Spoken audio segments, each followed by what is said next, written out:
get some really amazing insight. So I'm going to go ahead and turn it over to Bob Gold, the moderator and panelist for the event, and let him take it away. Just FYI, at the end there will be a little bit of time to possibly meet some of the panelists. I am going to do a hard stop at 6:55 and start kicking y'all out of the room at that time, though. Okay, so take it away, Bob. Thank you. Well, welcome everyone, and for those watching at the comfort of their home online, how fabulous. This session tonight is really not about us, it's about you. So I really want you to know this is not, we're going to present and talk about ourselves, and then you get to ask questions later. This is your session, so please jump in at any time. That's the way we like it. Let's think of this as a game show, okay? And these are my panelists and who's going to win. First of all, if we look around the room, we see a little bit of a gender kind of imbalance, right? Right here on the panel, for example. So I'm going to just throw this out to the panel. Why is PR becoming more and more a women's dominated profession? Well, I have heard that women are better communicators and we're more in touch with being able to express ourselves vocally in words. So I don't know if that's the reason, but that might play a factor in a sense. Anyone else want to look? It's funny, so I am on a different side of PR. I do crisis management and deal work and IR, and it's still pretty 50-50 male-female in my side of the world. I don't know if there's because we sort of mimic Wall Street a bit, but it's one where you're fun. In fact, it's funny, in my office here in Los Angeles, I think we're equally 50-50, and us ladies are probably finally got 50-50 because it was majority male in that. So, you know, boys, there's don't worry, you're not wondering everywhere. Anyone from the students that are here, you know, what do you think? Why do you think it seems to be? You look around the room, it's clearly a women's dominated profession. Why do you think this is? Anyone?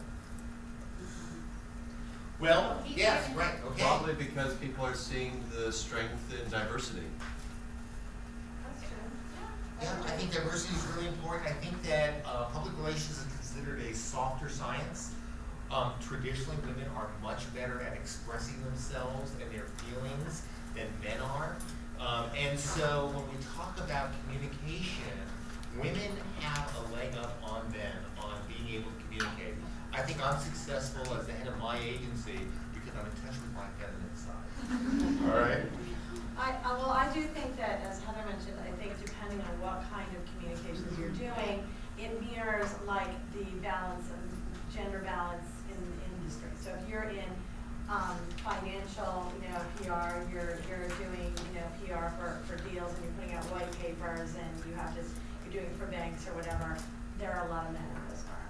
But interestingly, in the entertainment industry, here, LA, it's like that's a big industry. There's still more men in powerful positions than women, but the women are kind of like not entirely running the communications departments, and the women, so in PR firms that service that media industry, those tend to be they used to be, interestingly, all led by men who employed women. Now there's more and more women kind of really doing that energy in PR, and I think that's because they are there's a certain degree of needing to comfort your clients and reassure them, and I think women are kind of better at that a little bit. But it does sort of mirror the industries that you're servicing. So let me ask people in the audience, just by a show of hands, how many of you are undergraduate students? And of those that have your hand up, how many of you are graduating in May? Okay, we have a couple of people. So have you started interviewing? Here and there. Okay. Hopefully we're going to empower you to really take it all the way home. I will tell you that I think that Annenberg students are, by far and away, you are among the best of the best. First of all, you got into this program. Secondly, you're going to be amazingly well received in your career as you go forward, right? We hire lots of Annenberg alumni for sure. We have, a lot of students that come to us for an internship, and then that kind of leads them into a full-time position. But we have quite a few USC Annenberg alums in our office. So.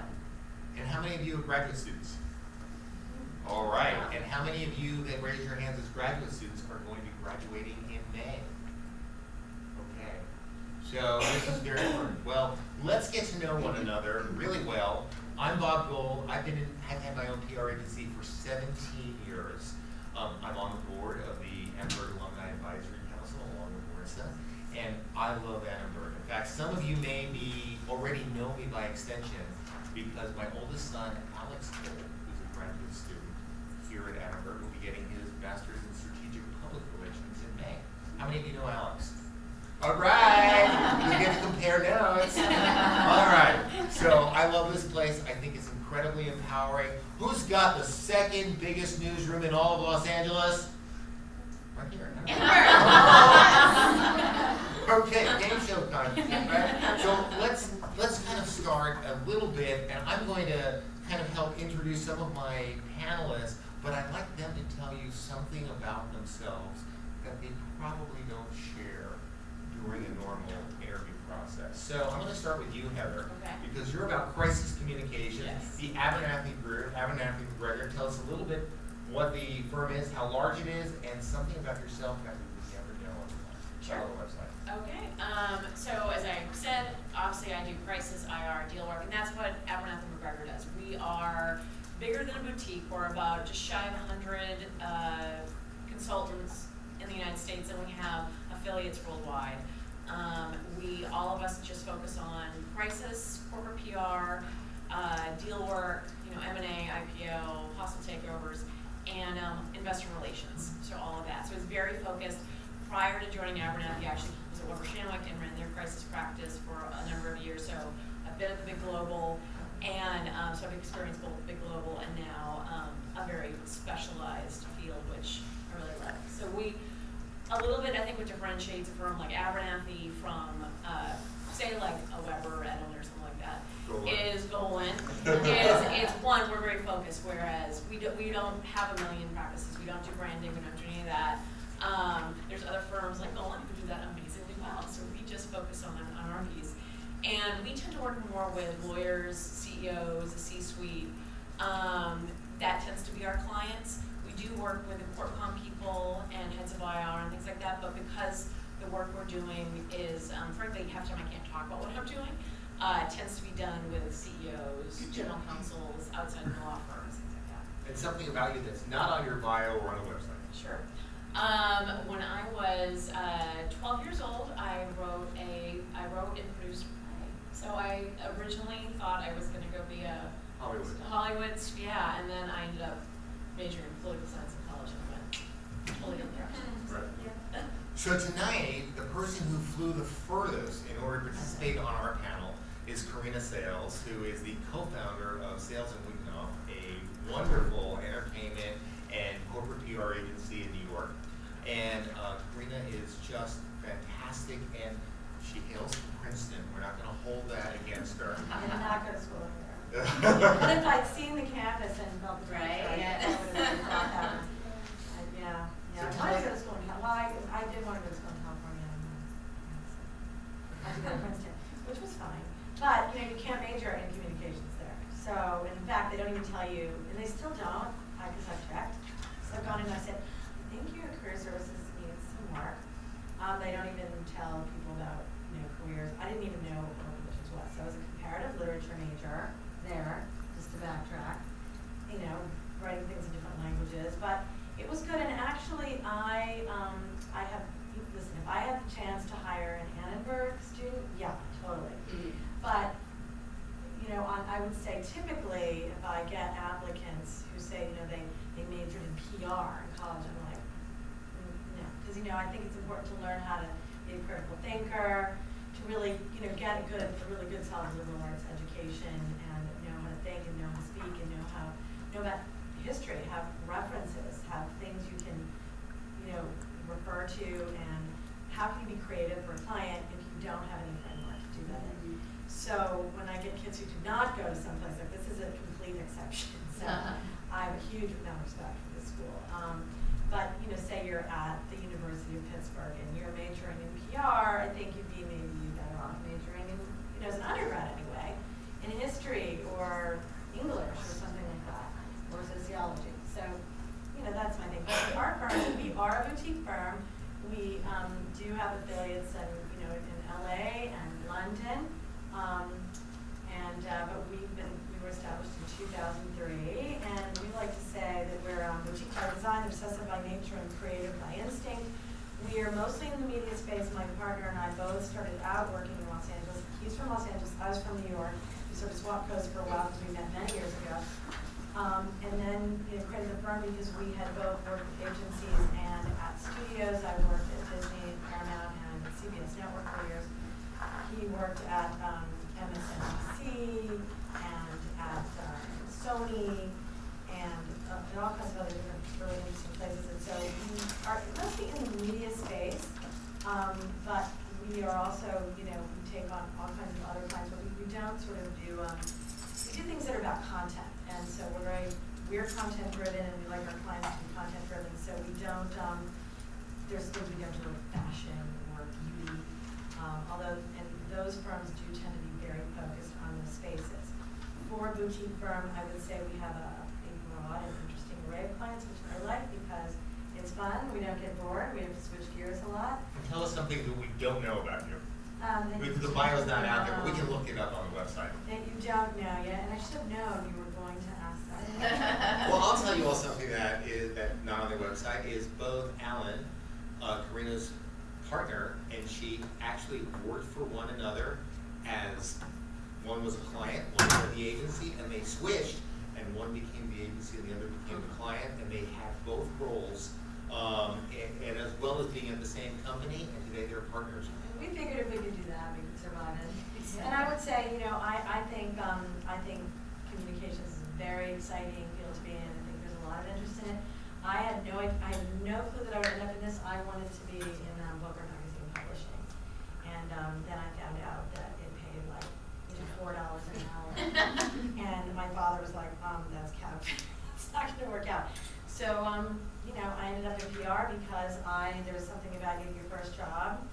I got a first job at Macy's in their communications, their PR department, and I was like organizing the parade and the flower show and the whole Santa thing, and I was like, this is great. And then we were bringing in all these actors and acts to do that, and I thought, oh, but entertainment PR would be fun.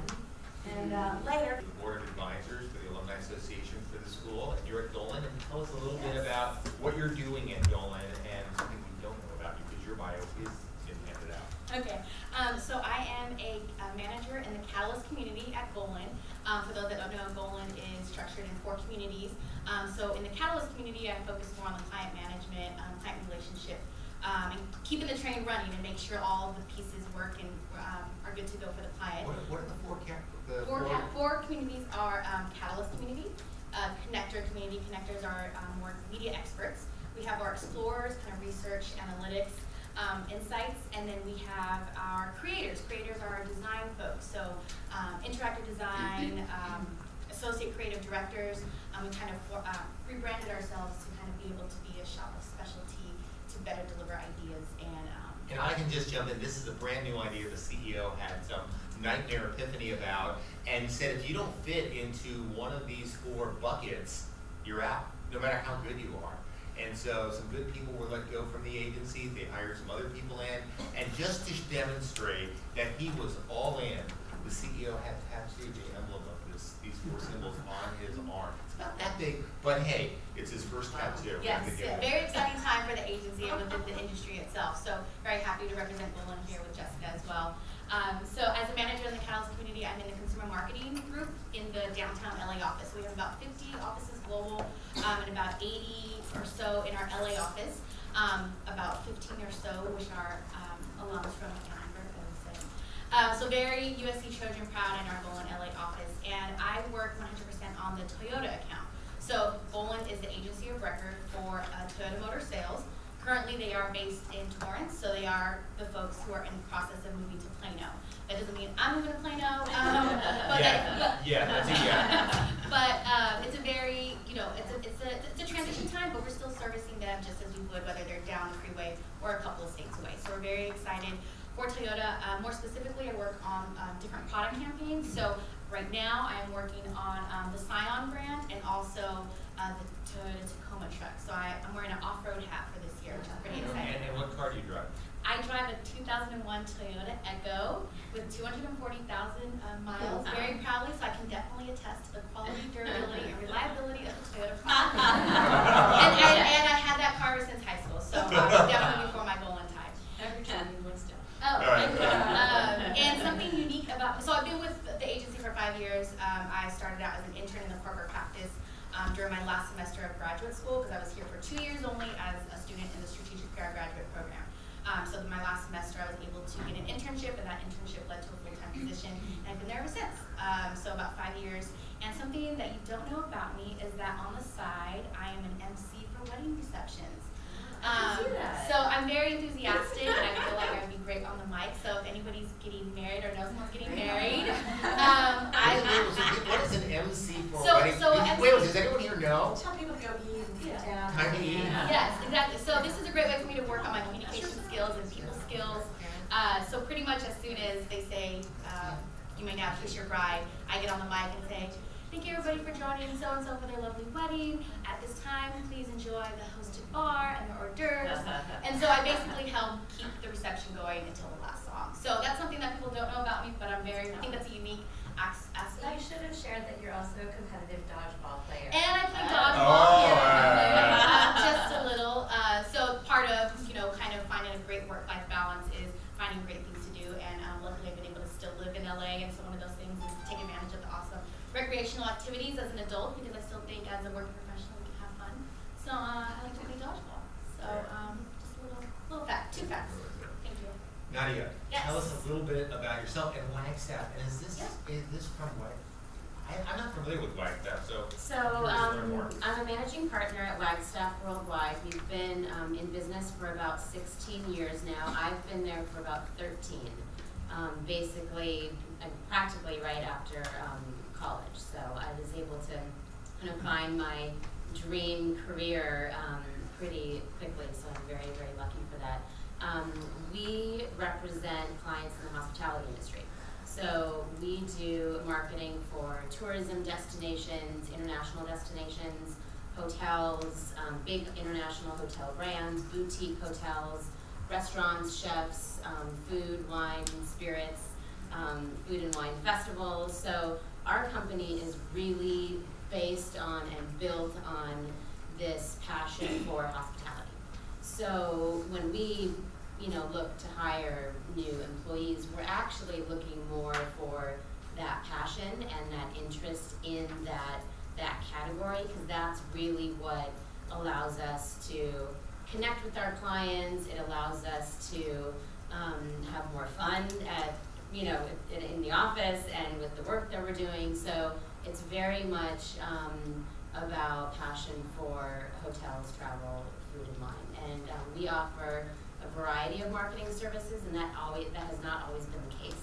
So we started out as strictly a media relations firm, and we were doing, press kits, and it was all about print media, and then, we know that all changed.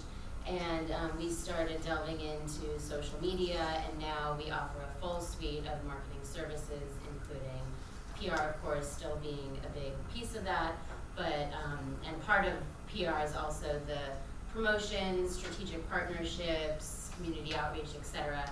And then events, social media, digital, which ties into social media, and creative, and branding. So now we're a full My suite. buckets? Yeah. Then I want to see your tattoos go. Yeah, exactly. And something we don't know about you. I guess 2 things. One, I majored in PR because I didn't have to take math. And my dad was worked here for almost 50 years, and he was in Boys in the Hood. Very cool. All right, and last but not least is Jessica, also from Golan. We've doubled up on Golan because they have 4 buckets. We can have at least 2 speakers, right? So Jessica, you're from a different group in Golan, and tell us a little bit about yourself, what you're doing, and something we don't know. Yeah, hi everyone, I'm Jessica Del Mundo, USC 97. So it's been almost 20 years since I've been a student here, so I loved when I walked in, they thought I was a student and asked me. Yes, so I'm at Golan as well with Marissa. I've been at Golan for the last 9 years. Prior to that, I was at a smaller independent PR agency here in LA for about 7 years. But before that, I PR at Annenberg. I was a broadcast journalism major. And the reason why was because I loved being a writer and doing journalism in high school, and when I came to SC, I actually was pre-med, and I was in the thematic option program. I don't know if you guys still have that. It was also called traumatic option. But I was a TO student and majoring in political science when I was writing for the Daily Trojan my first year. And one of my professors told me, you really should be a journalism major. And I thought, you know, I think that print medium is not going to be where I want to have my career. And I thought, but broadcast seems like fun. And you never really get to learn how to produce TV shows in high school. And so I thought, that's a really cool dimension of journalism that I want to try. And so I became an Annenberg student my sophomore year, and realized my junior year that pre-med was not the way to go when I was in organic chemistry and physics, and realizing I didn't want to take the MCATs or be a doctor. So I finished strong in Annenberg and finished my political science degree, and ended up getting my first job out of college at Fox News, where I was an investigative news producer. And I did that out of New York and LA. And my time at Fox News was fantastic. I still consider myself a news person. But it was a very crazy lifestyle coming out of college and starting in LA and New York, and not going to a smaller market like most of my peers did. But it was incredible. I learned really about storytelling at Fox News. And when I was approaching almost my third season there for a show called Fox Files, I don't know if you remember it, it was like a 20/20 downtown program. I was engaged to be married, and my executive producer knew I was planning a wedding. I told him, yeah, I think I'm gonna get married in May. And he said, nope, that's sweeps. You can't get married in May. And I thought, not the career for me. I think I need to leave news for a bit and have something where I can still do storytelling. And it was actually through my USC connections that I went into PR. And I started at that small agency, and I really learned about PR from the ground up, going in as a writer. And I think it's not about having, I mean, obviously professional training and the master's program is incredible, but you really at the heart of it got to be a good communicator and a good storyteller, and do that not only from a verbal or written perspective, but in understanding different stories. And I think the newsroom for me was the best environment to learn that. So as it makes sense, I'm in the connector community at Nolan. I'm an executive director, senior vice president in the rest of the corporate world. Our title structure is a little different at Nolan. And I work mostly in brand strategy and consumer marketing for a lot of consumer packaged good products. A brand that I've represented for the last decade is Butterfinger, and I'm sorry I didn't bring any Butterfinger. I usually do that every time I speak at Annenberg, but I'm actually on vacation this week, so I didn't get a chance to raid the company live. But invite me back, and I'll bring a ton of but I have worked on that brand, and it's been really crazy going from someone that was doing news and telling really people's stories, and then going into brands and going into product stories. Because how do you do PR for a candy bar versus doing PR for a celebrity or an elected official? So I love the diversity of agency lifestyle. And people look at me and think, how have you been at agency for so long, almost 15, 16 years? But it's the creative environment. It feels like a newsroom to me, especially now at Bowen. It's incredibly exciting. We have this bridge where we are monitoring not only all the news, but everything happening in pop culture. And I'm a pop culture junkie, so it really makes sense for me. And something you probably don't know about me, I mean, my LinkedIn profile tells a lot of the stories, but I come from a family of politicians and entertainers, which is probably why those have been my interests in my career. Thank you. So, you know, one thing that we all have in common on this panel is we all work for agencies, and that means we are pitching for new clients all the time. Pitching for new clients is a lot like interviewing for a job. It's a temp job, right? You know, you're going to become a client of ours. We have to do our share of storytelling and presenting to you. So I thought one way that we can put this in perspective is I'd love to hear from you what you feel are some of your greatest challenges, fears, inhibitions about the interviewing process. And we might tell you how we react to that and what we did. Sound fair enough? So anyone care to be our first guinea pig? Yes, and speak loudly so we can get you on camera. This is your 15 minutes. Okay. My name is Priyanka. I'm a graduate student in the MS Journalism program. And one of the questions I've always struggled with in the interview process what you consider your biggest weakness. to Right, be. they ask you that in the interview. What do you say? We're all listening. The world is listening. I tend to say that it's true actually. I tend to overwork a lot, which is probably why we're doing a one-year MS journalism program. And I can speak with, I'm sure my colleagues can relate. There's two of us here. But it's true. I think I just tend to overwork, and sometimes that's bad, like as you said, for a work-life balance. You need to have fun as well, otherwise you're not productive. So. Well, Go ahead, jump in, Nadia. I was gonna say, I think if you offer up a weakness, I think it's important to follow up with what you're doing to constantly work on it or resolve it. And we know that, and everybody knows that nobody's perfect. We all have weaknesses, and it's all about what you do to continually work on it and overcome. You could phrase it too as it's an opportunity. I always like to say the word weakness, especially when doing the hiring process for the interns in our office. Instead of weakness, I like when I hear the word opportunity. This is an opportunity for me to strengthen my work-life balance. And it's an opportunity for me to better focus in on a specialty.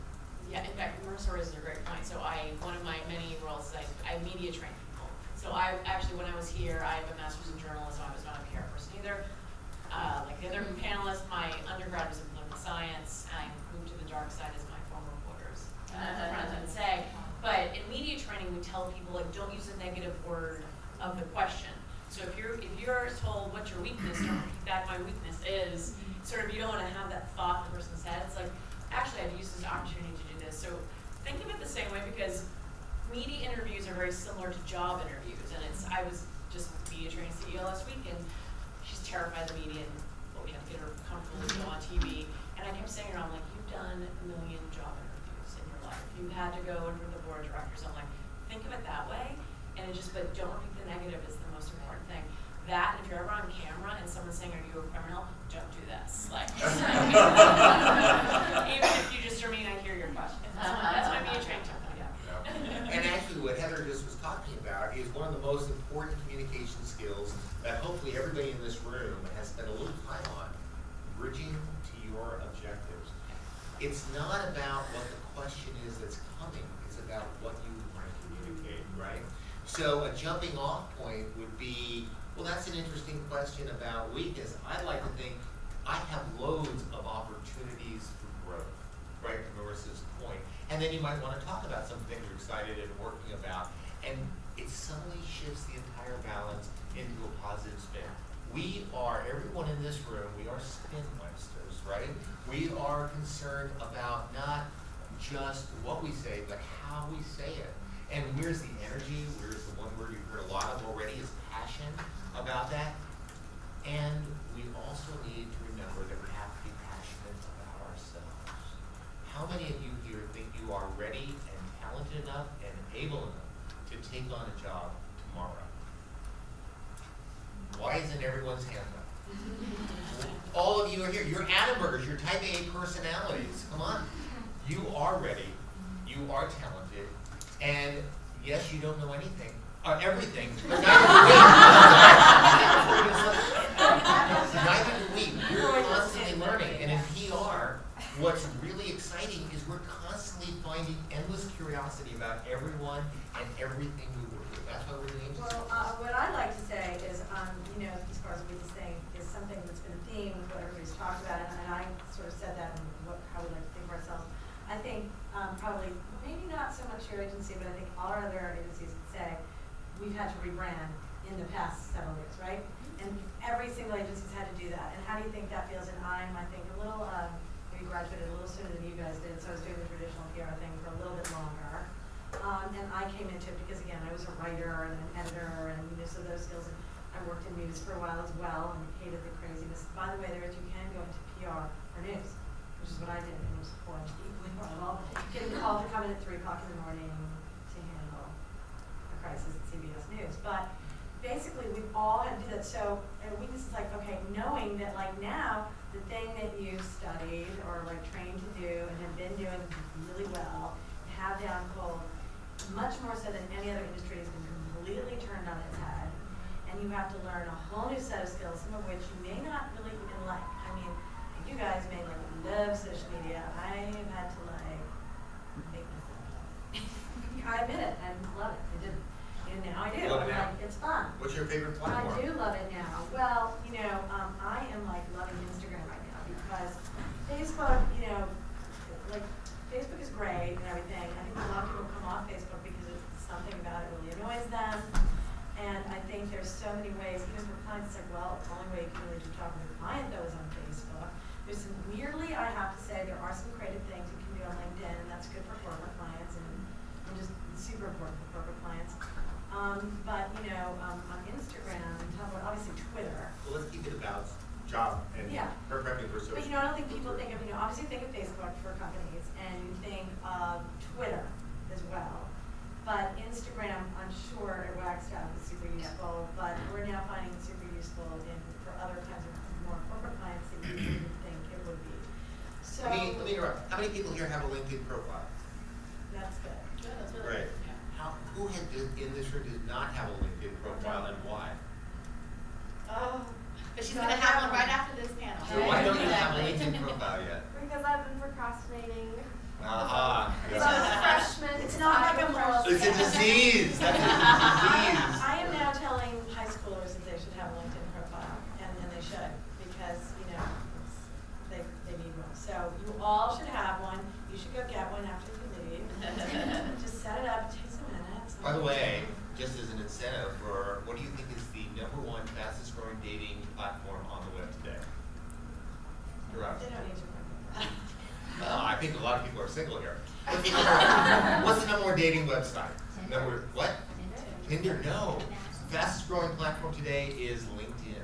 How about that for dating? Right? I know that. Yeah, and you think about it, men and women can actually see, well, this is a real picture of what they look like. This is really their careers and what they do and where they live. Oh, are they eligible and serious? Yes. I think it may also add to the fact that I read in a book somewhere that people you're more likely to end up with you meet in college or at work. Right. And since LinkedIn is college and work related to some extent, it makes sense. And you can see if they have a real job. Yeah, that's so true.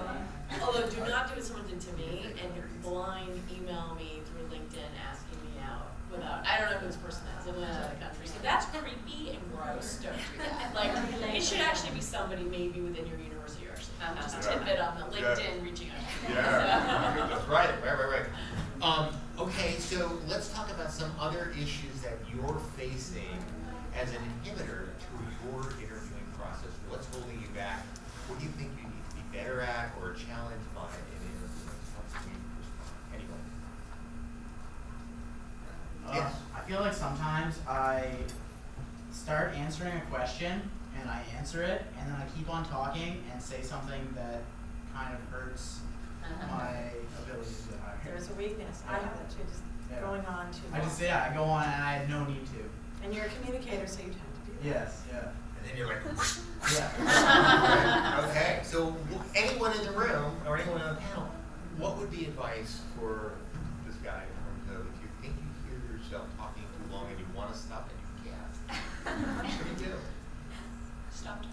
Exactly. Like seriously, going back to the media training really can solve all of the world's problems because that's one where you give your message, you say your point, and you stop talking, and just stop talking because you'll get yourself in trouble if you keep going on. And I think if you prepare, if you say, okay, there are 3 things that I want to get across in this meeting or in this interview or whatever it might be, and you stick to those 3 things, you check those things off, and then done. It doesn't have to be a long list of 10 either. The shorter. I think everyone needs to remember that the interview is as much to relay information about yourself, which your parents may be doing a little too much of, as it is to get information. So you need to, answer it succinctly and then leave that silence so that they can come back to you with some information that's going to be helpful for you, maybe later as you follow up with them or finding out more about the company or in crafting how you're going to shape your next answer and edit that in your head and make it the right answer. Because if you don't hear anything back or don't give enough space for it, you won't get that information back. So, interviews are definitely a two-way street and not about you're there to do a monologue about how great you are and why they need you. Good point. What's the definition of a leader? think is the #1 attribute of any leader, president, CEO? What would you say to that? Taking initiative. What? Taking initiative. Taking initiative. Anybody else? Yes. Handling crisis management. Handling crisis management. We're proud of that. Yes. Listening, being a good listener. Being a good listener. What else? Put the right people in the right position. Okay. Yes. Responsibility. Responsibility. What else? Motivating people. Motivating people. Is there anyone in this room not meeting the criteria of what we just heard? Anyone among your friends? Do you individually show up this way with your friends? I'll tell you my definition of a leader, which is the ability to set an agenda and ask for help. Ask for help. Nike has brainwashed us. What does Nike tell us to do? Just do it. Just do it. Like, you should just do it yourself, right? Like, if you ask for help, it's a demonstration of weakness. Oh, maybe that's why there's not more men in PR. Right, there we go. So the ability to set an agenda and ask for help, and the reason I bring it up, and what's your name? Corey. Clark. The reason I bring it up is an interview is a two-way street to bring this point. You should have an agenda, and now you're gonna ask for help. Simple questions. What skills are you looking for? You know, how did you get to where you are? What do you like best about working in this company? And I don't know if Tiffany emailed out this list of 10 questions that CEOs like to ask. How many? It's in the handouts that they all got tonight. Okay, so They that's got great. those bios So and the questions. this is something, and I didn't email it to my accountant or yours, but this is something that I helped to put together, that I found on the web, so it's not me, it's other things that are already out there, but they're great questions that you should look at and you should ask yourself. And the last thing, just to Corey's point, is practice. So how do we practice interviewing? Yes? Practice in front of the mirror or to the mock interview. Mock interview? What are other ways that we should practice interviewing? You know, informational interviews. I mean, people, Number one, you know, right? I will say, again, the Annenberg family, it's generally, I think, I don't know, speak for me, but generally I think we're pretty open to talking to students about careers. And, you know, you can't promise there's a job attachment, but like it's an informational interview. And it's actually a safe way because, you know, you get to find out about the company, you also get to practice, and it's safer because I know when I do informational interviews, it's a little more casual than I would if I was actually hiring for somebody, and I probably will give you more information because it's not, you know, maybe a job will come to it later, but I mean, it's a safer environment. You can give safer environment for you in that you can ask more probing questions, I think, than you're not being judged. Yeah, I would completely concur with that. Actually, we have a client who's an interesting, we usually have companies as clients, but I actually have a Princeton classmate who worked at a big executive search firm, one of the world's largest, biggest executive search firm, Korn Ferry, for many, many years. But she had a mentoring, the love of mentoring. So one thing I would suggest is to get a mentor, and she suggests that. But so she launched a new company. She left Korn Ferry, and her company is called To My Career, the number 2, and it's online. And so she has some great tips, and one of her main suggestions is to seek out the informational interview, which also calls the coffee interview, and really encourages. Most of her clients are college students, and she, similar to how college counselors can be hired to work with high schoolers to help them get into a college like this one. She works with college students to help them get the kind of jobs that after all the time and money and work they've done, the kind of companies that they deserve to be at or want to be at, the kind of job they really earned in that, you know, to be a barista or something. So she does very much encourage those and, you know, has tips on how to, and that's actually good. She has some tips on her website and her Facebook for interviewing tips. But that starts out with being getting mentors, tapping into the alumni network of a place like this, not being afraid to ask for, not making it seem like, well, if I do that, do they think I'm after a job and will they turn me away? So I'm not, interested in an informational interview. I respect what you do, what you've accomplished. I admire your company. It would be really wonderful if you had a few minutes. So let me turn around. Any other tips on I was just going to say on the informational interview, Yeah. just because it is a more casual informal atmosphere does not mean you should not come with an agenda or with questions. I've been really turned off lately, honestly, for doing informational interviews because they come to me and just expect me to talk and with no questions, no guidance, so I think to best use that person's time is very, very important. So come with questions and an agenda for that information. Treat it like a project. Treat it like, yeah, exactly. And I think a great point on that is I've done informational interviews where I'm a bit sad that the person didn't bother to look at what my company does. Exactly. And if you look at the website, you see we don't do sports PR. Yeah. Or fill in the blank, whatever it is. And I think do your homework on what the person's company is about and what they do. And stalk us on social media. Yeah. Right. Yeah. Like, I mean, I do that all the time before any business meeting or before, I'll look up, clients or potential new clients on all social media platforms. One, it just kind of gives you the confidence in that, oh, I kind of know this person already, even though it's just via social media. But, that's part of the research now. So. And also Google News to see what recent news stories on any companies you're interested in, just to kind of have a better background on recent announcements. So we're starting to run a little bit late on time. I want to keep everything focused on what kinds of questions and what you want to get out of the evening. Has everybody here already had informational interview kind of conversations? You're already cool about that? You know what to expect and why that works, right? Anything you want to add to it? Yes. I just had a quick question. What is the best question either of you has received at an informational interview? If you can remember, the top of your head. What do you read and what are your interests outside of this job? Because I think that really, for me, that's my favorite question to ask candidates. Everyone comes with all the rehearsed answers and how they're so good. And I like to see how people's minds work and what keeps them interested outside of the day job. No, but was your question what is the best question we've got? Yeah, that not you that received we've from asked. an interviewee. We received. I mean, But that's I the like that question. too. Oh, Yeah, that's that's the a question question I've I've received. received. And when they ask me that, I mean, it's the same thing that I like to ask. Oh, right. I will just refer back to this handout and tell you if you write down these 10 questions and you ask these in your interview, along with what skills do you look for, right? What did it take for you to get to where you are?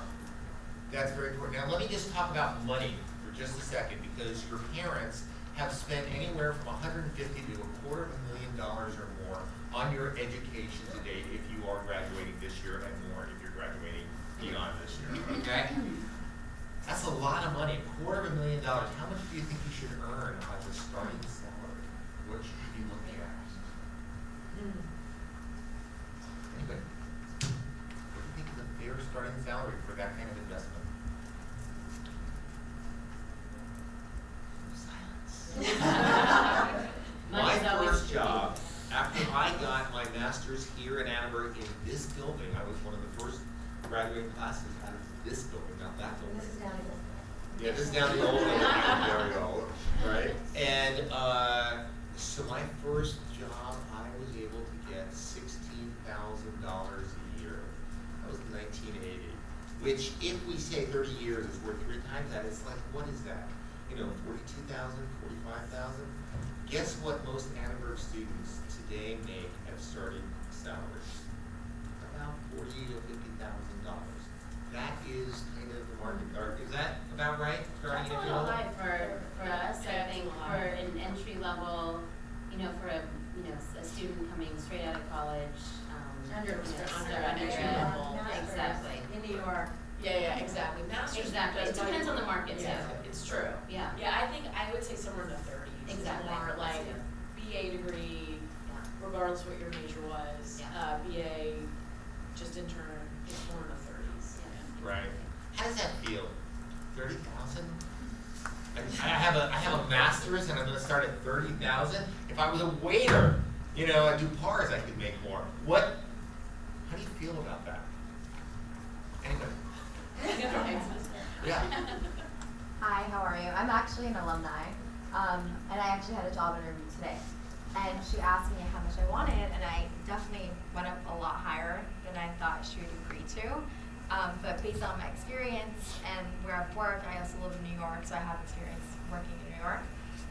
She's like, we can't pay that, but there's definitely room for growth. And I said, well, how long does that take? When do you get a promotion? Like, how do you determine someone having an increase in salary?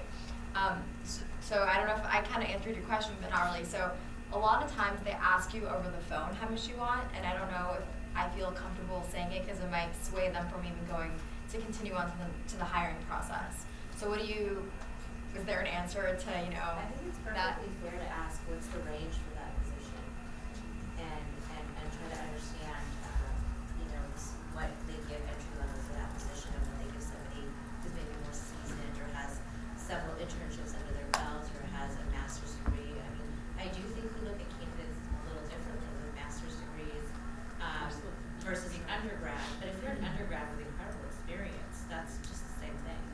And I'll also do like the research Glassdoor.com, I believe.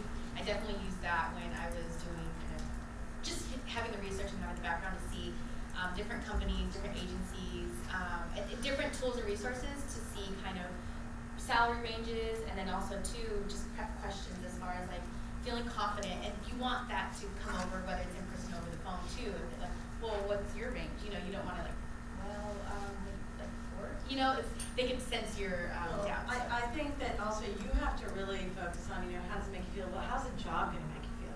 Right? That's really the important thing. And, we all have to eat, and our parents cannot support us forever, and all that. But it's like, how does the job make you feel, and what kind of company is this? What room is there for there to be? Because I think what you were saying led me to believe it might be similar to, what we do and what happened to me, which was, you might go into something where they're like, well, right now, for this opening that we have, knowing what we know about you right now, which is not all that much, this is what we've got. We've got 30 or we've got 35.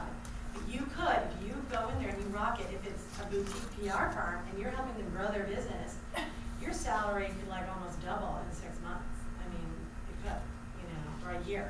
Or not maybe double, but it could go up 40%, 30%.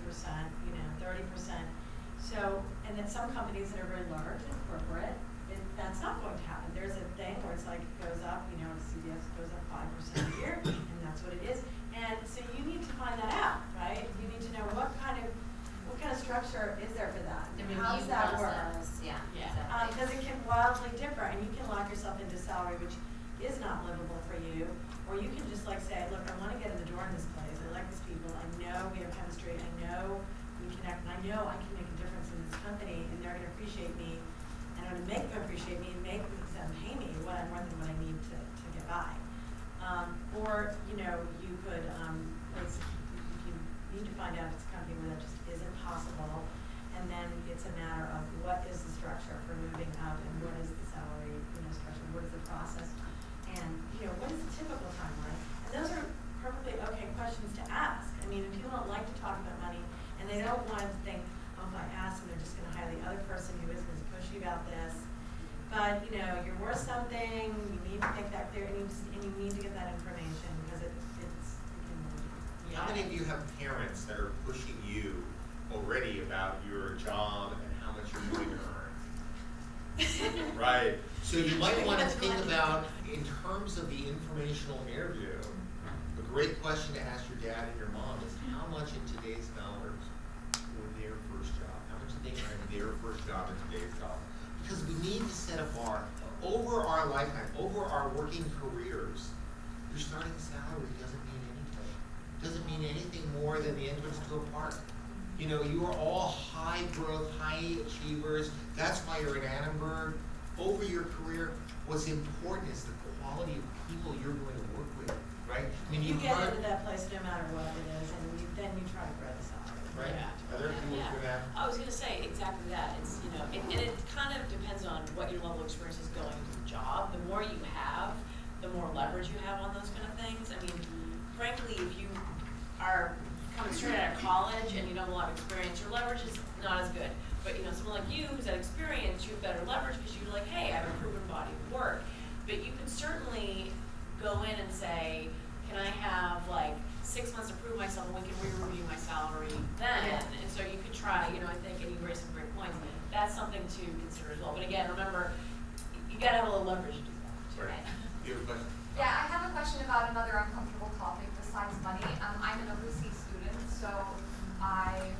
would require a sponsorship. And I know that's a touchy subject for a lot of companies, especially also going into OPT. So after our degree, so I'm a master's student, so I get to work here for a year, and a lot of companies shy away from hiring OPT students because they think that they kind of have an obligation to then hire and sponsor you. But do you have any advice how, maybe in an informational interview, or how to go about asking a company if they would be willing to sponsor you for such a thing? Well, I'm just going to answer that first and just say I have sponsored 2 people, one from France and one from Korea, to work for my company, and I have no qualms about it. I mean, when I find good talent, I don't care where they're from. Sure, there's no skin off my back to say I'm going to be a sponsor, but I think you'll find boutique agencies are going to be more flexible about doing that than larger corporate environments. I can tell you, and I don't know if the are, but Weber did not sponsor. It was corporate. It was like it's probably IVG policy, but a lot of the big agencies don't because it's to your point on the corporate. The big corporations don't want to touch it with a particular hole. So you will have not to say there aren't exceptions, but generally I know at Weber, we would have lovely, amazing grad students, and it'd be like, I'm sorry, we can't do the visa, just company policy.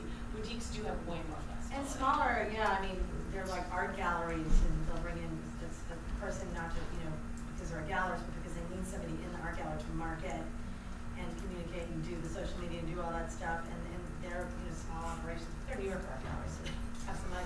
They will be more likely to sponsor someone than, a museum or a larger arts institution. So it's true that, and again, actually, my friend, associate and client, But we're going to cut you off. specializes in that. We have time for one more question before we're out of time. So someone in 3 minutes, okay? I'm sorry. I just want to make sure we're taking care of it. Yes. Hi, my name is Heidi, and I have marketing experience in business development, but I'm doing my master's right now in journalism and want to pursue PR and journalism. So my question is, starting out salary, do I have some leverage there, or it might be the same for undergrad graduates? Well, I would say it definitely depends on, first of all, the position that you're going for, in the sense of what the requirements or what specialties they're looking for, in the sense, because that might be a gem, right, for a particular agency or a particular corporation. But then, at least, maybe for other particular positions, you might need to leverage more one or the other. Not to say that that's going to increase the value of what the potential salary is. So I don't know if I have the right answer, but I think it just depends on what the position is, the position description, and then what you can leverage based on your backgrounds and your interests that you can push more. Because your resume might look different for one company versus another, right? In the sense of what you're highlighting and what you want to show. So I think it definitely depends on a few of those variables. And So go ahead. Is it worth maybe, taking that opportunity to get more experience and grow from there? Absolutely. I would say if you find there's some people that you connect with and you feel a bond with, don't think about the money. The money will always follow. What's important is all business is the business of relationships. We are in public relations. We are in the relationship business. If we can't find a bond to be in an environment where we feel challenged, engaged, elevated up, pushed out, learning doesn't happen inside the 4 walls. Are we going to be pushed outside the walls, taken to business meetings, encouraged to go join PRSA and do other things? If you're not going to be in that environment, if you're going to do photocopying, I don't care how much you're paid, right? Yeah, no, absolutely. It's much better to go for the experience and get actual something tangible you can take to another place than to just tick a box. Like, well, I was a account executive and I fetched coffee and I did this and the pay was in.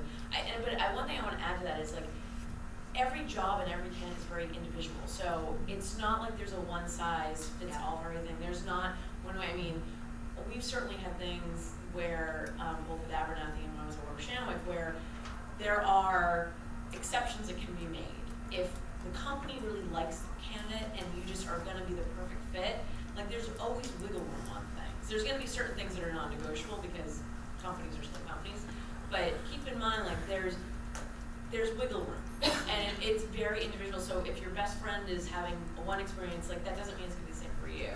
So keep that in mind. Everything is very individual. And timing too. Yeah. I feel like we've had people come to us and interview, and for whatever reason, it just didn't work out. We really liked them, and they went on and got lots of experience somewhere else, and then we kept in touch, kept the relationship going. They came back, and it was even better fit for both parties at that time than it would have been at the onset. Well, speaking of time, we are out of time. I want to thank you for coming. I only ask you if you heard anything tonight. The one thing I hope you heard is believe in yourself. You are amazing, amazing people. You've proven yourself here. You have a great, terrific future. And I will add that you have a network of alumni. We're a family. We're here for you. Use your career link, your resources here while you're a student, and then be able to tap into the alumni that you have at your disposal. If you hear, and I'm sure more that you'll meet at mixers, events, panels. So try to get as many of those under your belt while you're here. Great. Thank you.